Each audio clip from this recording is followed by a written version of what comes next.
তো দেখো তোমাদের সামনে আর একটা রেসিপি নিয়ে আমি হাজির হলাম। তো এখানে দেখো আতপ চালের গুঁড়া আছে, এখানে দুধ আছে, আর এখানে নারকোল আছে। এই দেখো। তো আজকে কি বানাবো চলো তুমি। তো ঠান্ডা চলে যাওয়ার মতনই গরম পড়তে শুরু করলো। তো যাই হোক, মাঘ মাসের কতদিন হয়ে গেল।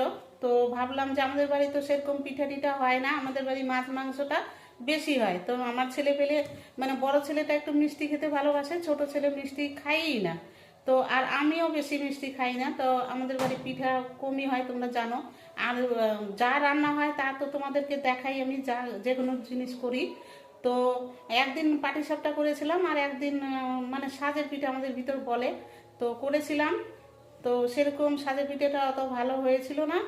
তো যাই হোক, আমাদের বাড়ি অসুবিধা হয় না, মিষ্টি জিনিস মানে ছেলে পেলে খেতে চায় না। তো আজকে ভাবলাম যে দু তিনটা নারকেল আছে বাড়িতে, তো কিছু বানিয়ে দিই। গরম পড়ে গেল, গরমের দিন তো পিঠে টিঠে ভালো লাগবে না, মাছ মাংস তো সারা সিজনই খাওয়া যাবে, তো সেই জন্যে।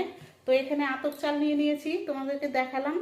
এই দেখো, আতপ চাল আমি মিল থেকে আগেই ভাঙিয়ে নিয়ে এসেছিলাম, তো সেগুলো শুকিয়ে রেখে দিয়েছিলাম।